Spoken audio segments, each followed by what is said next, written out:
Hey everybody, thank you so much for clicking on this video. So today we are talking about push-ups. So we are gonna tackle 3 different topics right now. We are gonna talk about why push-ups are so important. I'm going to show you what a proper push-up is and coach you through it. And then I'm gonna show you a proper progression to get yourself all the way up to doing full push-ups as well as like fun combinations with them. So let's start with that first topic.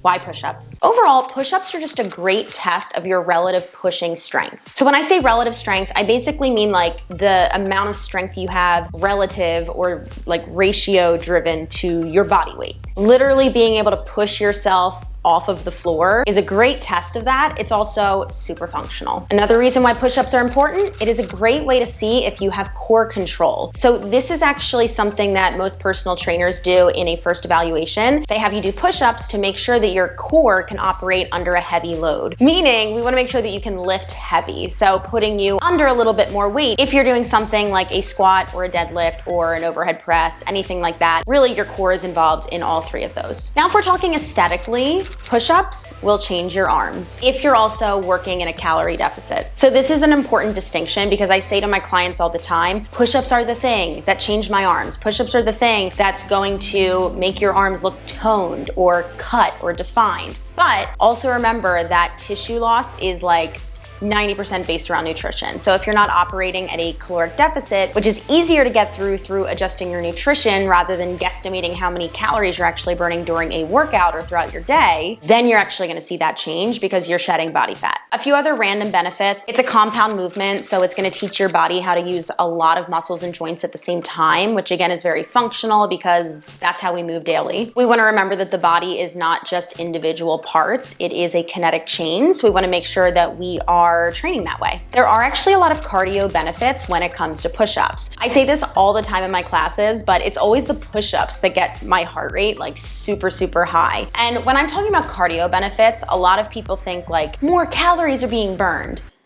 Sure, sometimes, but again, we overestimate how many calories we burn on a daily basis through movement, so it's not really an efficient way to estimate that. That's why I don't like to think of like workouts for calorie burn. I like to think of workouts to complement your movement and help you get stronger to decrease pain and move better with longevity. Does that make sense? So when I say cardiovascular benefits, I literally mean your cardiovascular health, like your heart. So it's good for your heart. And then finally, another really random one is just that when they're done properly, which we will talk all about, it's actually one of the best exercises you can do for your shoulders. A lot of people do get shoulder injuries simply because it's really easy for that shoulder to like come out of socket. And I find that shoulders are a point where we want to be really strong because if we think about holding a bag on our shoulders, if you want to think about picking something up off of the ground that uses your shoulders, pushing yourself up, holding your kid up above your head. So you do want to make sure that your you want to make sure that your shoulders are nice and strong and stable, and a push-up, if done properly, is one of the best ways to do that. So while we're on this topic, let me show you how it's done. Hello from down on the mat. I gotta figure out if this angle works. I think that's good. Can you see my body? Yeah. Huzzah! All right guys, so when you're heading into your push-up, you wanna start in your plank, obviously. So let's cue our plank first. So coming onto the toes and the hands, we wanna make sure that that wrist is right underneath the shoulder. Focus is right in front of the hand, so instead of looking straight below, we wanna lengthen that gaze out a little bit. Little micro bend in the elbows, and the elbows spiral back. Keeping that booty up, but not too high up as we engage the core. So I want you to feel like someone is going to punch you in the stomach. From here, squeezing those legs. It is personal preference, in my opinion, whether you like together or a little bit wider, but we're going down toward the floor, leading that chin toward the ground and pressing back up. So again, many times people get stuck here, leading to this chicken neck. I want you to look out in front of you instead. Now, before we do one more, I want you to pull your belly button up into the spine, activating the abdominals, coming down,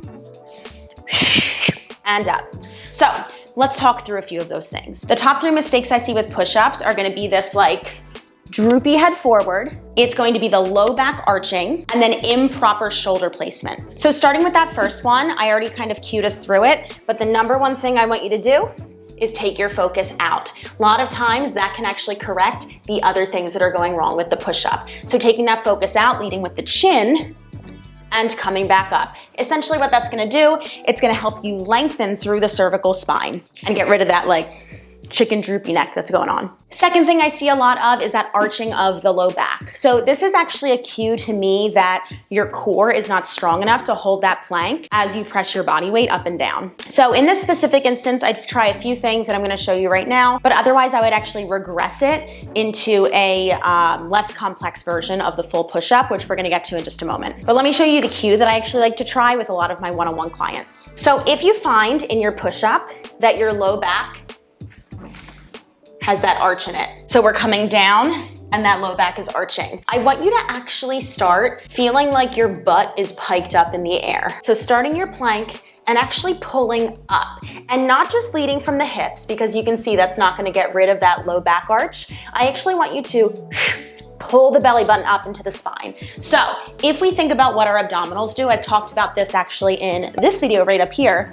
Your abdominals are literally in charge of taking your pelvis and rotating it under. So taking your pelvis and tucking it. That's why whenever we're doing supinated exercises on the mat, so laying on your back, thinking a hollow hold, a dead bug, a leg lower, your low back is connected to the mat in that posterior tilt or that tuck, because that's activating your abdominals and the outermost layer of your core. So if we can find that little activation of the abdominals, a lot of times that actually just means that we didn't know how to activate the abdominals and the core to help support that movement. So what I want you to try is pulling up a little bit, kind of like an active plank, and then heading down. A lot of times with people, as you lower, your back comes down into neutral spine. So that is one thing to try with yourself. If you are still arching that low back, then that's just telling me that your core actually is not strong enough. It's not that you just couldn't activate it, it's not strong enough for a full push-up yet, which is totally fine. Before we get into some regressions, which I would put into play in that specific scenario, I wanna talk about the third most common mistake that I see, and that is shoulder and elbow placement. A lot of times people are doing push-ups. Oh my God, I don't even know if I can do it. Hold on. Okay. A lot of times you see push-ups, elbows out like this, okay? That actually really freaking hurts. So with the elbows going straight out to the side, we're actually kind of at risk of a shoulder impingement. So basically your shoulder is just not in the right place to be doing that pushing movement. You're gonna put a lot of strain there. It's just a lot easier to hurt in that position. So what I want you to do is actually think of your arms coming like an arrow. So if your body is the arrow or like the middle of the arrow, your elbows are the little sides. So this is actually going to take the shoulders and rotate them back. So if you look at it from the front, you can see those elbows are going back on the diagonal and then coming back up. Again, back and up.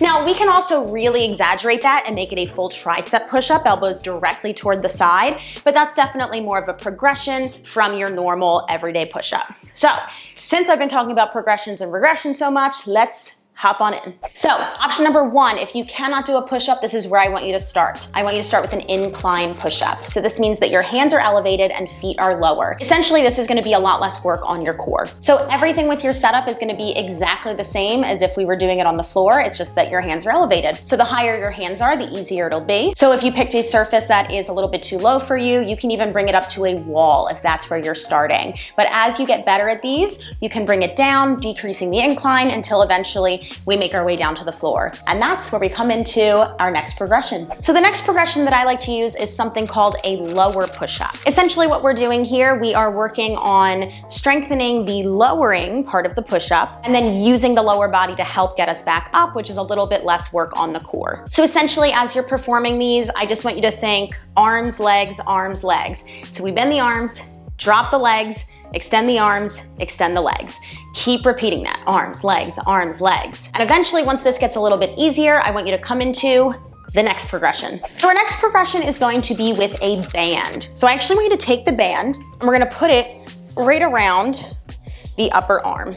So I'm going around like the medius part of my bicep. Once you're there, you're gonna find that plank. Now, essentially what this is gonna do, it's gonna give you a little push on the way back up. So this is a great exercise to use if you have mastered that lowering of the push-up. You have a lot of control there, but you still need a little bit of help propelling yourself back up. Essentially, this is the same thing as if you're doing a pull-up with a long band and standing in it. So it's helping you on that pulling up or pressing up in this instance. So this one is tough. This is a splat push-up. So we've been talking about how we've been controlling the lowering part of the push-up. Now we're gonna work on pressing ourselves back up, and we're gonna do it from dead weight. So this is not only a progression of our modified push-ups, but it is also just a great way if you are someone who has full push-ups, but you wanna increase your depth on the way down to press yourself back up, if that makes sense. Like getting deeper and actually being able to get back up. This is a great push-up to do there. So essentially, as you're going through this, you wanna set your push-up up exactly like you normally would. And we're gonna lower down kind of like a chaturanga all the way down to your chest. You lift up your hands and your feet, and then you try to press yourself straight back up without that arching of the spine. So this is a really tricky one to come up kind of like a plank of wood, but one of the best ways to increase your pushing strength on the way back up instead of just that lowering that we've been working on in our regression so far. And then once you've mastered this, you are ready for your full push-up, my friend. So a question I get asked all the time, how do I know when I'm ready to go to the next version? How do I know when I'm ready to progress? A good rule of thumb for most exercises is if you can do 10 clean reps, you're ready to move on. Whether that's adding more weight to your exercise, whether that's adding more time under tension, whether it is progressing your push-up in this instance. And then once you've moved on with your push-ups, if you wanna change it up a little bit besides just adding reps, you can change the tempo, you can change the direction, you can add other exercises in. I've used tons and tons of stuff with my personal training clients over the last few years just to make sure that we are always working on our push-ups, because again, I think that it's such a functional, vital movement pattern that we do need to keep practicing, but I also don't want people to get bored or plateau with them. So that is pretty much it for today. I don't know what my little foot back there is doing. I know this was actually a very highly requested video, so hopefully it was a little bit helpful for you guys. If you have any questions about push-ups or just progressing or regressing exercises at all, definitely leave it down in the comments below, and I will see you in the next one.